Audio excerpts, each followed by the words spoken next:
Atos capítulo 2, versículos 46 e 47.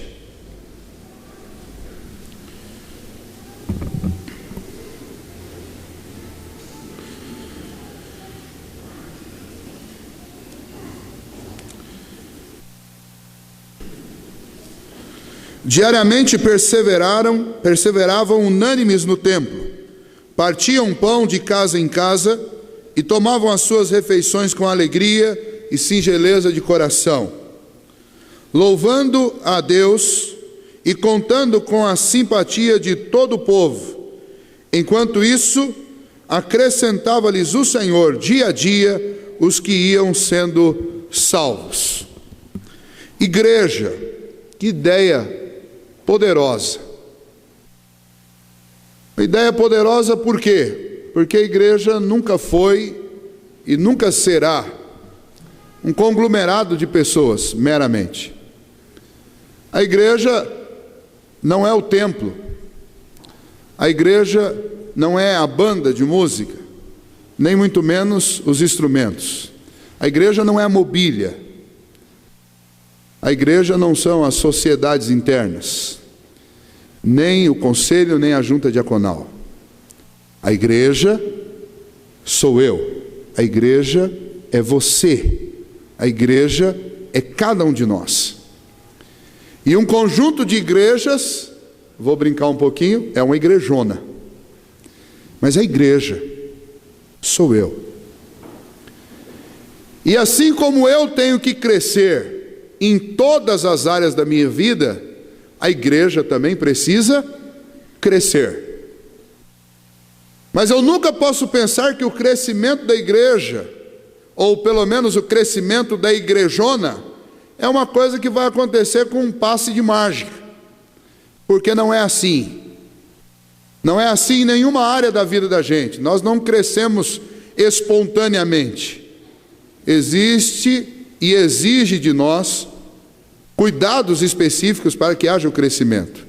O crescimento intelectual, nós temos que alimentar a nossa mente com conhecimento.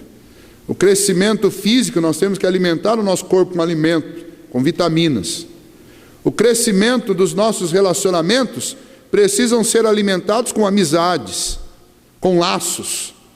E o crescimento da igreja também é assim, porque a igreja que sou eu, e a igreja que é você, e a igreja que somos nós, ela tem que crescer, porque ela não é diferente do resto de mim, ela não é diferente do resto de você, ela não é diferente do resto de tudo que compõe a vida de cada um de nós. Assim como nós crescemos e desejamos crescer em tudo, a igreja também, a igreja que sou eu, e a igreja que somos todos nós, ela também deve desejar crescer. E este texto que nós lemos, que é um texto de Atos, que mostra essa ideia poderosa do que é a igreja. Logo no seu início, quando ela foi fundada pelo próprio Senhor Jesus, através dos seus apóstolos, ele mostra que a igreja crescia. Mas ela não crescia apenas em um aspecto, em uma área, não era apenas em número, não era apenas em relacionamento. A igreja crescia integralmente. E o que eu gostaria de falar com vocês nessa noite, espero ser rápido a respeito disso, porque são coisas muito óbvias, é a respeito do crescimento integral da igreja. Crescimento integral da igreja que sou eu, o crescimento integral da igreja que é você, e o crescimento integral da igreja que somos nós.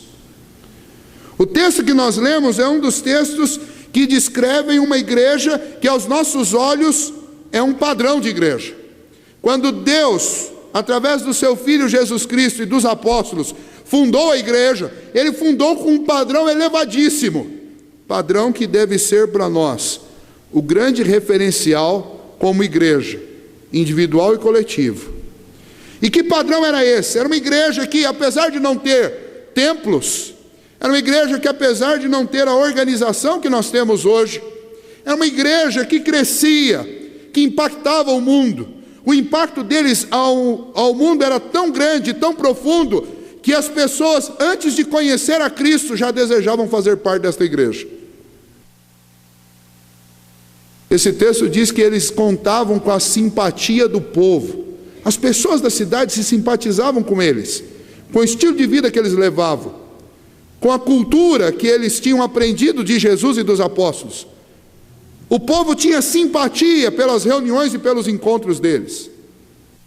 E com isso, a igreja crescia. Talvez o maior de todos os adjetivos que são colocados aqui para esta igreja seja exatamente o crescimento integral, porque este adjetivo, esta qualidade da igreja, abrange todas as outras qualidades que são apresentadas aqui para esta igreja. E aí, a pergunta que vem ao meu coração e ao seu é: como é que uma igreja cresce integralmente? Como é que a igreja que sou eu pode crescer integralmente? E como é que a igreja que somos nós pode crescer integralmente? Afinal de contas, isto é uma coisa que todos nós queremos. Estou certo? Ou alguém aqui não quer crescer? Eu acredito que estou certo. Todos nós queremos crescer. Então vamos pegar este exemplo que está aqui nos versículos 46 e 47 do capítulo 2 de Atos, e vamos aprender como que uma igreja cresce integralmente. Primeiro, para crescer integralmente, a igreja que sou eu, que é você, que somos nós, precisa crescer para cima. E o que significa crescer para cima? No versículo 47, nós vemos que esta igreja vivia assim, louvando a Deus. Este era o lema, este era o tema, este era o slogan, e esta era a principal característica dessa igreja. Eles louvavam a Deus, dia a dia, e em tudo que eles faziam. Eles estavam crescendo na adoração, eles estavam crescendo naquilo que é fundamental na vida do homem, porque nós somos criados para glorificar e para adorar a Deus. Portanto, eles tinham que fazer isso mais do que qualquer outra coisa. E então, fazendo isso, eles cresciam em direção a Deus. A igreja que sou eu, ela precisa crescer, antes de crescer em qualquer outra direção, ela precisa crescer em direção a Deus. Afinal de contas, Ele é o alvo do meu amor, afinal de contas, Ele é o alvo da minha esperança, afinal de contas, Ele é o referencial de lei, de justiça, de ética, de moral, afinal de contas, Ele é o meu Pai, afinal de contas, Ele é o meu Criador, e Ele também é o meu Salvador. Nenhuma outra direção pode ser mais nobre e mais essencial para a minha igreja do que o próprio Deus. Então esta igreja crescia em direção a Deus, eles adoravam a Deus em tudo que eles faziam. O fim principal deles, todos os dias eles acordavam plenamente conscientes de que o fim principal deles era adorar a Deus. E a questão é, a igreja que sou eu e a igreja que é você, está crescendo para cima? Ah, pastor, não sei. Mas é fácil da gente descobrir. Basta você avaliar o seu dia de forma bem prática, e você vai lembrar do que você faz, da hora que você acorda até a hora que você vai dormir, e você começa a identificar quando é que no seu dia você louvou a Deus, quando é que no seu dia você adorou a Deus com aquilo que você estava fazendo, e você saberá o quanto você está comprometido em ir em direção a Deus, e o quanto você está comprometido com o seu trabalho, comprometido com o dinheiro, comprometido com os seus sonhos pessoais, comprometido com a influência das outras pessoas, com o pensamento da sua sociedade, com a pressão popular, o quanto você está comprometido com coisas. Eu temo que a nossa sociedade e as igrejas que somos todos nós, estão crescendo não em direção a Deus, mas em outras direções. Porque nós vivemos numa sociedade em que as pessoas se comprometem com as coisas mais fúteis, com as coisas mais supérfluas e mais insignificantes e mais imprestáveis. Uma pessoa me indicou assistir um programa e eu consegui assistir nessa semana. É um programa, eu não sei o nome, não lembro do nome em inglês, mas em português seria reorganização, organização total. E aí as pessoas vão lá na casa de um indivíduo, é um programa norte-americano, e eles pegam lá, por exemplo, uma garagem, um quarto, e colocam tudo para o lado de fora, põem tudo na grama. E daí eles começam a perguntar assim, olha, quanto que você usa isso aqui? Você usa? Quando foi a última vez que você usou? E aí tem uma teoria que quando você não usa uma coisa por mais de 6 meses, você pode descartar, porque você não vai usar nunca mais. E então eles começam, não, isso aqui você não usa? Não, isso aqui fica fora, isso aqui você não vai colocar dentro da sua casa. E no final das contas você vê que 70%, 80% do que nós guardamos, das coisas que nós gastamos dinheiro e tempo para conquistar, a gente não usa. A gente perde o nosso tempo, perde o nosso esforço, perde a nossa vida para conquistar um monte de coisa que não tem a menor importância na minha vida, que não vai mudar a minha vida. E é nessa hora que nós percebemos o quanto nós estamos distantes de Deus como igreja e o quanto nós estamos lutando para agarrar algumas coisas que não tem nada a ver com Deus e que sequer vão ser úteis para a nossa vida. E nós atolamos a nossa vida no meio de um monte de quinquilharias, mas essas quinquilharias vão tomar o tempo que você poderia dedicar para Deus. Você vai gastar talvez trabalhando, conversando, numa conquista inútil de coisas que não têm a menor importância na sua vida. Talvez até sirvam para você durante algum tempo, mas não são essenciais. Então como que eu descubro se eu estou como igreja, crescendo para cima, avaliando o que eu faço das horas do meu dia, avaliando o que eu faço com o meu dinheiro, avaliando o que eu faço com os meus talentos e enxergando se de fato eu estou louvando a Deus com o que eu estou fazendo ou eu estou simplesmente vivendo e buscando as coisas que satisfazem o meu prazer, e muitas vezes um prazer momentâneo, fútil, insignificante. Nós precisamos reavaliar isso, porque como igreja eu tenho que crescer em direção a Deus. Como igreja você tem que crescer em direção a Deus. Como igreja nós precisamos crescer em direção a Deus.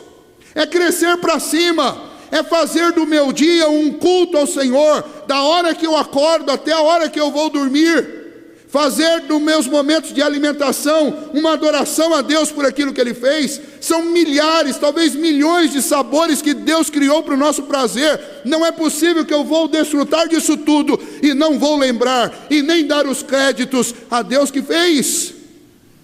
São milhares e talvez milhões as possibilidades de trabalho que nós podemos executar com 10 dedos, 2 mãos, 2 braços, 2 pés e uma mente. E quem fez tudo isso foi Deus. Não é possível que eu vou passar 8, 10 horas trabalhando e não vou lembrar que o que eu faço porque eu fui dotado, construído por Deus, nos mais pequenos detalhes, para ser capaz de fazer coisas que ainda nós não podemos ainda nem imaginar tudo que um homem é capaz de fazer. Nós acabamos de cantar uma música que fala de uma das coisas que eu acho que o homem mais sonha, e que eu acredito que nós fazíamos antes de cairmos no pecado, porque senão a gente não ia sentir tanta vontade de fazer isso. E essa canção diz que lá no jardim, e Gênesis confirma isso para nós cuidávamos da terra toda, e para dar uma olhadela nessa terra toda, numa época que não tinha avião, não tinha trem-bala, não tinha ônibus, não tinha Ferrari, o único jeito era segurar nas mãos de Deus e voar. E é provado que nós usamos 10% da nossa capacidade, inclusive intelectual. Tudo isso foi feito por Deus. Crescer para cima não é ficar 24 horas dentro de uma igreja, e nem 24 horas lendo a Bíblia. Crescer para cima é adorar a Deus em tudo que eu faço. Viu, Pedro? Se eu começo lá 6 horas da manhã jogando tênis, Senhor, muito obrigado, porque tem que ter muita iluminação de Deus e muito talento para jogar, porque esse negócio é difícil. Se depois eu vou trabalhar lá e eu vou dirigindo um carro, glórias a Deus que deu capacidade ao homem de inventar isso e capacidade para dirigir isso. Se eu chego no meu trabalho e vou trabalhar num computador, quantas vezes eu preciso glorificar a Deus? Porque alguns aqui que são da minha idade, talvez para mais, experimentaram o que é escrever uma carta numa máquina de datilografia. É um negócio triste. E errar então nem se fala, porque não tinha uma teclinha para você só ir apagando e depois escrevendo de novo. Era branquinho, uma meleca terrível. Deus vai dando ao homem capacidade. Se você quiser fazer do seu dia um culto a Deus, não vai faltar assunto nem um segundo. Como que esta igreja crescia em direção a Deus?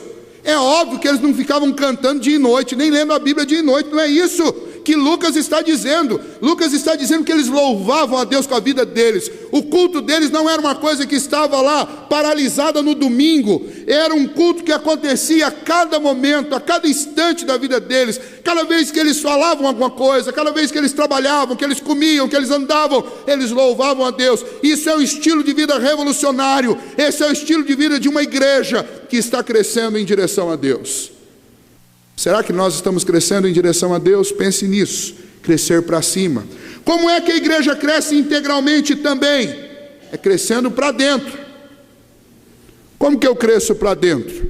Veja, versículo 44, volta um pouquinho, diz assim: todos os que creram estavam juntos e tinham tudo em comum. Ora, se Deus me chama a ter comunhão com Ele, e eu como igreja só estarei bem se eu estiver sentindo comunhão com Deus.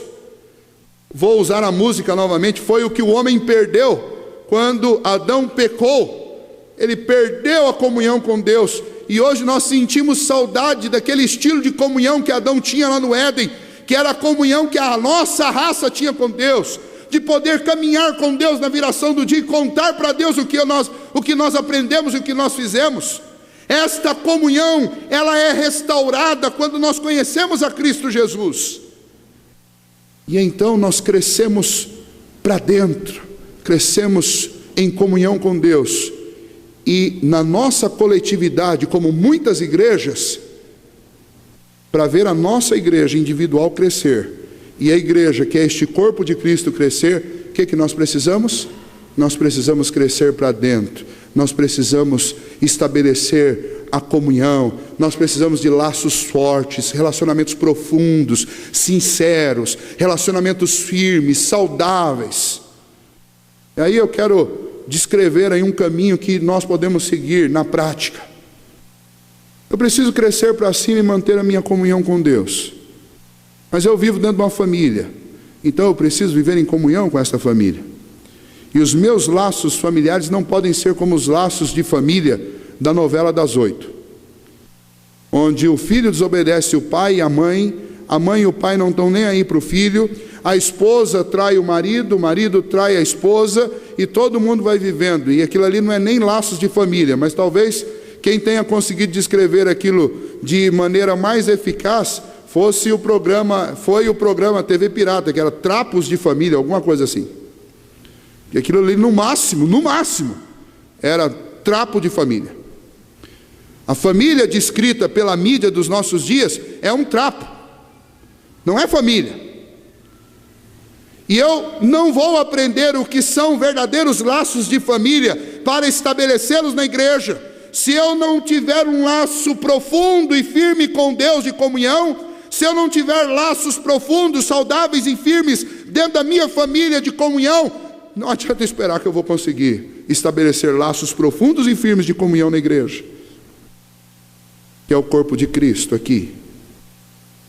Então todos nós temos exercido, falar assim: ah, pastor, mas isso é difícil. E quem foi que falou que é fácil? Viver em comunhão é uma das coisas mais difíceis do universo. Viver em comunhão com Deus é difícil, porque Deus tem um padrão que é infinitamente mais elevado do que o nosso. E aí nós só conseguimos viver em comunhão com Deus por causa da graça. Mas esse exemplo vai servir para tudo, porque dentro da sua casa é difícil viver em comunhão, porque cada um tem um pensamento diferente, os padrões são diferentes, mas é exemplo da comunhão que nós temos com Deus por causa da graça. Nós também podemos ter comunhão dentro da nossa casa por causa da graça e da misericórdia. Se Deus não nos trata na mesma medida que nós merecíamos por causa dos nossos pecados, quem é que me dá o direito de penalizar meu pai, minha mãe, meu irmão, minha irmã, meu esposo, minha esposa, por alguma coisa que eles tenham feito que não tenha me agradado? Se eu recebo o perdão de Deus, por que é que eu não posso perdoar o meu filho, a minha filha, o meu pai, a minha mãe? Então a família é a primeira escola de comunhão que eu tenho. E eu tenho que estabelecer uma comunhão firme. Mais do que nunca, as nossas famílias precisam crescer para dentro e se fortalecer. Nós estamos num tempo em que as pessoas não têm padrão, e em que as pessoas não têm referenciais, e por fim, as pessoas estão vivendo uma vida tão abstraída do que a palavra de Deus diz que deve ser uma vida saudável, que ninguém mais hoje sabe nem como lidar com as emoções. Não sabe. Estamos desequilibrados emocionalmente. Aí, para quem gosta de futebol, você teve uma prova de desequilíbrio emocional hoje à tarde. Essa é a marca da nossa geração. E não precisa ser crente para dizer isso, que eu ouvi um comentário, não sei qual deles, falando assim, olha, essa é a marca dessa geração. Desequilíbrio emocional. Sabe o que é isso? É falta de comunhão dentro de casa. É falta de laços profundos. É falta de educação, de trato e de segurança dentro de casa. Uma sociedade, uma geração que cresceu vendo os seus pais saindo de casa, vendo as suas famílias sendo arrebentadas, não tem estabilidade emocional para nada. A igreja cresce quando nós fortalecemos os laços. Ninguém aqui tem que ser perfeito, mas nós temos que aprender que, como corpo, a igreja tem que ser sustento para uns, suporte para outros. Uma hora eu estou sustentando, outra hora eu estou sendo sustentado. Mas ninguém descarta ninguém, porque a igreja é esse lugar de gente imperfeita que se une para construir um corpo perfeito. Isso é comunhão. E isso agradava o povo lá de Israel, especialmente o povo de Jerusalém naqueles dias, porque quando eles olhavam para esse povo, eles enxergavam um povo que não tinha um indivíduo espetacular, mas o que eles conseguiam fazer juntos era espetacular. Eles lidavam com a vida, com a morte, com a alegria, com a tristeza, com a perseguição, com a paz, de uma maneira espetacular, porque nada quebrava a comunhão deles. Sem perseguição eles estavam juntos, perseguidos eles continuavam juntos, sem ameaças eles estavam juntos, ameaçados eles estavam muito mais juntos. E igreja é isso, é uma comunidade que vai estreitando e apertando os laços de tal maneira que ela vai crescendo para dentro. O que ela vai criando dentro dela é maior do que o que eu tenho de lá de fora. E de repente, nós temos essa estrutura firme, forte, que dá fundamento para os nossos filhos crescerem, serem firmes emocionalmente.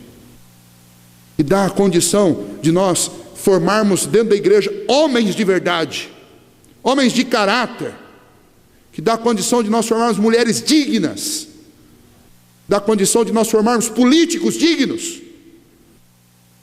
dá a condição de nós formarmos profissionais que sejam nobres, realizados, fervorosos naquilo que eles fazem. Isso tudo é com crescimento integral, que é para cima e é também para dentro, crescendo na comunhão. E por fim, esse crescimento também, obviamente, ele tem que ser para fora.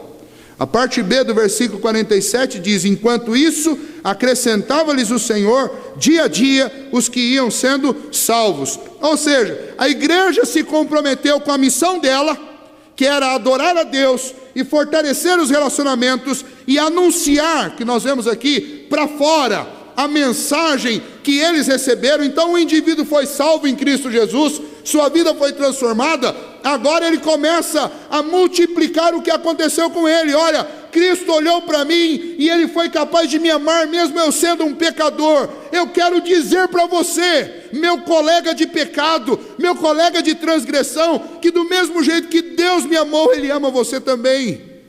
E você precisa conhecê-lo, porque a minha vida agora é nova. Isso é multiplicar o Evangelho, isso é crescer para fora. Tanto individualmente nós temos que fazer isso, como no coletivo nós temos que fazer isso. É muito gostoso, é muito aconchegante nós crescermos para dentro. Mas crescer integralmente significa também olhar para aqueles que estão do lado de fora. Nós não podemos ser aqui uma fortaleza onde ninguém entra e ninguém sai. Nós temos que ser um lugar de aconchego para os feridos, de fortalecimento, de recuperação, para que quando estiverem firmes, possam sair, para buscar outros feridos e trazer para dentro. E enquanto isso, é Deus quem sabe quem terá o coração transformado e quem virá para cá. Mas o fato é que aquela igreja, enquanto ela vivia crescendo para cima, crescendo para dentro e crescendo para fora, Deus ia acrescentando dia a dia os que iam sendo salvos. Ora, se Deus ia acrescentando dia a dia os que iam sendo salvos, e isso está no último versículo 47, significa que tudo o que ele está falando a respeito de crescimento, desde lá do versículo 42, tem a ver com a nossa vida e não com o número de pessoas. O número de pessoas é um resultado final que só pode ser produzido por Deus, porque quem convence o coração do homem é Deus. Então uma igreja não consegue aumentar em números por si só.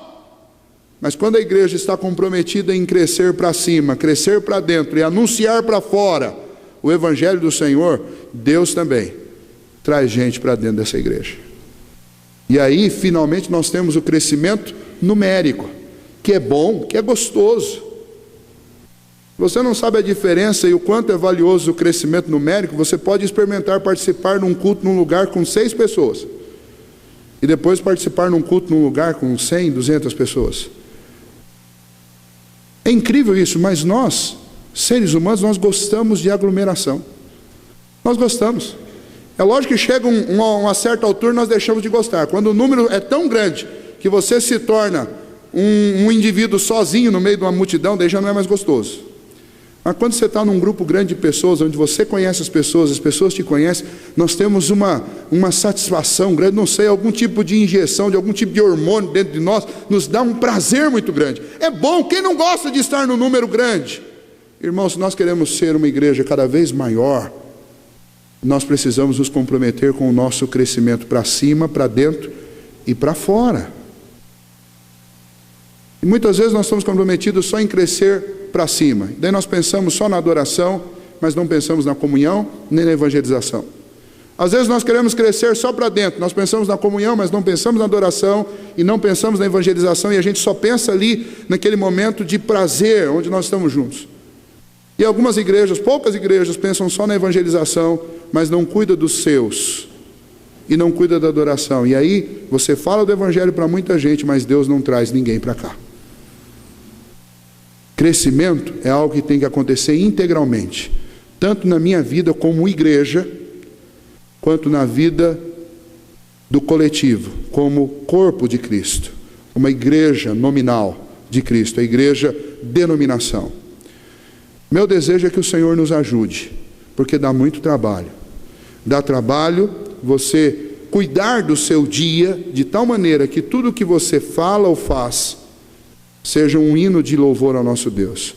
Dá trabalho viver em comunhão, porque nem sempre as pessoas fazem as coisas do jeito que nós queremos, e nem sempre aquilo que as pessoas fazem nos agrada, e nem sempre aquilo que nós fazemos agrada aos outros.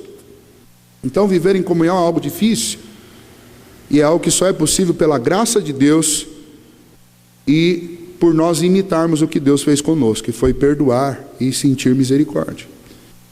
E crescer para fora é difícil, porque inserir o assunto Cristo em qualquer conversa é algo que naturalmente já recebe uma barreira, porque as pessoas estão longe de Deus, elas não querem ouvir sobre Deus, porque ouvir sobre Deus é ouvir que você está errado, na maioria das vezes. É difícil falar também, porque na maioria das vezes, quando eu vou falar a respeito de Jesus, sabe o que acontece? Eu vou me auto-identificar dentro da sociedade, e muitas vezes, hoje, as pessoas querem passar, nós queremos passar discretamente na sociedade, para que ninguém veja o que nós somos, infelizmente. Mas para crescer para fora, nós temos que dizer e fazer o nosso cristianismo. De maneira prática, eu diria para vocês que é extremamente trabalhoso crescer, mas é indescritivelmente maravilhoso, saboroso crescer. Como que nós fazemos isso? A palavra de Deus nos ensina. O quanto você e eu vamos sair comprometidos daqui com isso, eu não sei. Eu sei de uma coisa: nós precisamos, irmãos, crescer integralmente. Hoje, agora, já. Os dias são maus, nós estamos perdendo filhos, nós estamos perdendo amigos para este mundão aí fora.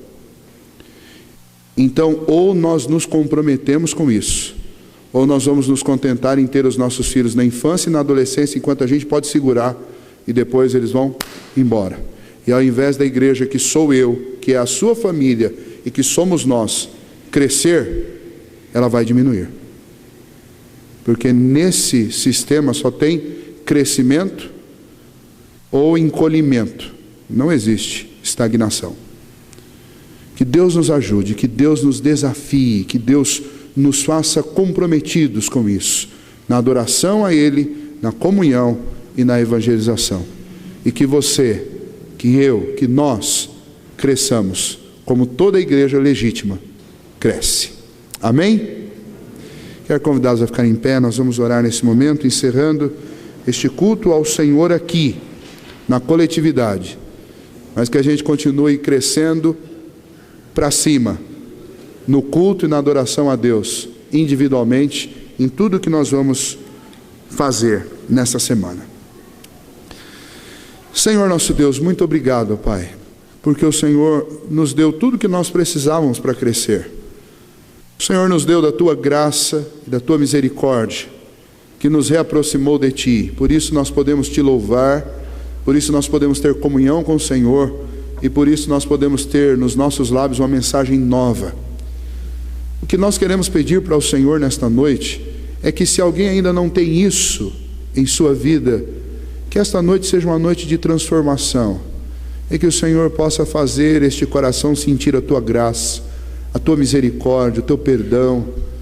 Que esta pessoa descubra, ó Deus, que este vazio do coração é a saudade do Senhor, e que ela, ó Deus, possa encontrar em Ti comunhão, alegria e satisfação, e que ela possa, ó Deus, ter uma nova mensagem nos lábios.